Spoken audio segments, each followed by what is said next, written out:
নমস্কার, আমি সুস্মিতা আর আমার নতুন একটা ব্লগে তোমাদের সকলকেই ওয়েলকাম। তো আজ সকালেই আমরা আগেই প্ল্যান করেছিলাম যে আমরা আজ টাকি যাব। সেজন্যই সকাল সকাল উঠে রেডি হয়ে পুরো প্রকৃতির সৌন্দর্য দেখতে দেখতে পৌঁছে গেছিলাম টাকিতে। আর এখন তো জানো চারপাশে মাঠে শুধু সর্ষের ফুল, যার কারণে প্রকৃতিটাকে আরও সুন্দর করে দিয়েছে এই প্রাকৃতিক সৌন্দর্য ফ্লোয়ার। তো সেখান থেকে আমরা টাকি স্টেশনে নেমে সেখান থেকে একটু চাটা খেয়ে টোটোতে উঠে গেছি। আর টোটোতে করে আমরা পৌঁছে গেছিলাম রাজবেড়ি ঘাটে। রাজবেড়ি ঘাটে আসলে আমরা বাড়ি থেকে প্ল্যান করে এসেছিলাম যে আমরা ওইখানে গিয়ে মাত্র দুটো জায়গায় ঘুরতে যাব, যে ওইখানে মিনি সুন্দরবনটা আছে আর যে একটা রাজার বাড়ি আছে ওটা। কিন্তু আমরা ওইখানে যাওয়ার পরে দেখলাম পুরো ব্যাপারটাই অন্যরকম। সেখানে গিয়ে দেখলাম পুরো প্যাকেজ সিস্টেম, আর মিনি সুন্দরবন আর রাজার বাড়ি দুটো দুই সাইডে, সেই জন্য আমাদেরকে প্যাকেজ বুক করতে হবে।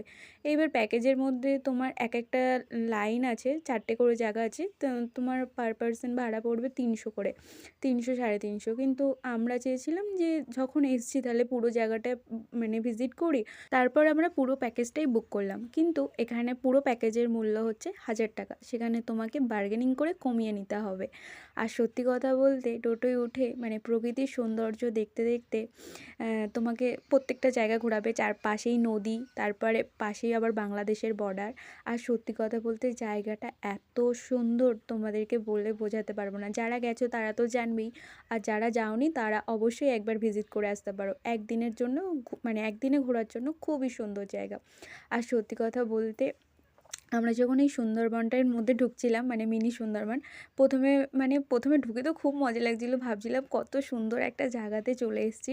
এবার ভিতরে যখন ঢুকছি দেখছি কি চারপাশে এত জঙ্গল, লোকজন নেই বোধহয়। তারপরে ভিতরে গিয়ে দেখলাম না, ভিতরে অনেকই লোকজন আছে, সবাই এমন ভিজিট করছে, কিন্তু এতটাই জঙ্গল যে কাউকে কিছু দেখাই যাচ্ছে না। আর চারপাশে গরান, হেতাল এইসব বিভিন্ন রকমের গাছ আছে। সব গাছ তো আর চিনি না, কিন্তু কিছু কিছু গাছের গায়ে লেখা ছিল, যার কারণে এগুলো বলতে পারলাম। তো সত্যি কথা বলতে খুব খুব খুব সুন্দর জায়গা। বিশেষ করে যারা প্রকৃতি পছন্দ করো বা অ্যাডভেঞ্চার বা হেরিটেজ, তাদের জন্য তো খুবই ভালো জায়গা। তো ভিতরে গিয়ে দেখো আমরা একটু ব্লগ বানাচ্ছি। হাই গাইস, আমরা একটা মিনি সুন্দরবনে আছি। এই যে পেছন দিয়ে ভিতরে ঢুকছে, দেখো মিনি নয় পুরোটাই চারপাশে কত জঙ্গল। এই যে আমাদের সাথে আছে ল্যাব্রাডর, আমাদের সাথে এই যে আমাদের ল্যাব্রাডর গোল্ডেন রিট্রিভার। দেখো চারপাশে কত জঙ্গল। উঠি ফটো তুলবি। আর ওই জঙ্গলে ঢোকার পথেই ওদের সাথে ওই পোষ্যটার সাথে আমাদের দেখা হয়ে যায় রাস্তাতেই। আর ও দেখছিলাম ওর মাথায় একটু হাত বোলাতেই আমাদের সাথে সাথে চলছিল। তো আমরা দোকান থেকে বিস্কুট কিনে ওকে খাইয়েছিলাম, যাতে আমাদের সঙ্গ দিয়েছিল। ভাবছিলাম একা একা যাব, যদি কোনো ভয় পাই, তাই ওকে ডেকে ডেকে নিয়ে গেছিলাম। তারপর ভেতরে গিয়ে দেখলাম অনেক লোক আছে। তারপর ভিতরে ওই যে জায়গাটা দেখালাম, 3টে জায়গা আছে 3 দিকে যাওয়ার। এই পাশটা আসলে বাংলাদেশের বর্ডারটা দেখতে পারবে, আর ওই সামনের দিকটা গেলে তুমি উপরে গিয়ে টাওয়ারে গিয়ে পুরো জঙ্গলটা ভিজিট করতে পারবে। আর বাইরের গেটটা তো দেখালামই। আর ওই যে দূরে দেখো বাংলাদেশের বর্ডার দেখা যাচ্ছে। এখানে আবার ওই কাকুটা বলছিল যে আমার কাছ দিয়ে লেবু জল খেলে তাহলে দূরবীন দিয়ে দেখা ফেরি। তো আমরা ফার্স্টে ভাবলাম যে তাহলে নিয়েই নিই, 10 টাকা লেবু জল খেলে যদি দূরবীন দিয়ে দেখাই যায়। তো সত্যি কথা বলতে দূরবীন দিয়ে যখন দেখছিলাম খুবই ভালো লাগছিলো। তারপর ওখান দিয়ে ঘুরে আমরা চলে এসেছিলাম এই রিসর্টে। এই রিসর্টটার নাম আমি সম্ভবত ভুলে গেছি, বাট প্রতীক কী একটা নাম ছিল। বাট এটা খুবই সুন্দর জায়গা, পুরো নদীর পাড়ে। এখানে দেখছিলাম সবাই পিকনিক টিকনিক করছিল। তারপর চলে এসেছিলাম এই যে ত্রিশক্তি মায়ের কালী মন্দিরে।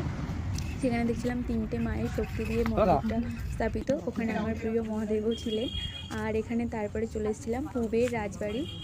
এটাও দেখতে আমরা মেইন এসেছিলাম, বাট যার কারণে আমাদের পুরো প্যাকেজটা বুক করতে হবে। আর এই জায়গাটাও ছিল খুবই সুন্দর। বিশেষ করে আমি এই পুরানো দিনের ঘর বাড়িগুলো খুব পছন্দ করি, যার কারণে আমার খুবই ভালো লেগেছে। তো তোমাদের কেমন লাগলো ভিডিওটা করেছি, তো তোমরা অবশ্যই আমাকে জানিও। আর তোমরাও চাইলে কি ঘুরে আসতে পারো, যারা বিশেষ করে এইসব জায়গাগুলো পছন্দ করো তাদের তো খুবই ভালো লাগবে। তো এইখানে আমরাও ফার্স্ট টাইম গেছিলাম, আমাদের তো খুবই ভালো লেগেছে। সত্যি কথা বলতে সেই পুরানো দিনের ঐতিহ্য এখনও যে সব কিছু সেইভাবে বজায় করে রেখেছে সেই সব মানুষগুলো। সত্যি কথা বলতে প্রত্যেকটা জায়গা কত সুন্দর সাজানো গোছানো, মনেই হবে না যে এখানে কিছু হয় না বা এটা অনেক পুরানো। হ্যাঁ, শুধু ওই আগেকার দিনের ঐতিহ্যের কিছুটা ছাপ রয়ে গেছে এটার মধ্যে। তো সত্যি কথা বলতে এক কথায় খুবই সুন্দর। তারপর আমরা ওখানে গিয়ে একটু ঘুরে মানে খুব একটু আনন্দ মজা করলাম, ফটোশ্যুট করলাম।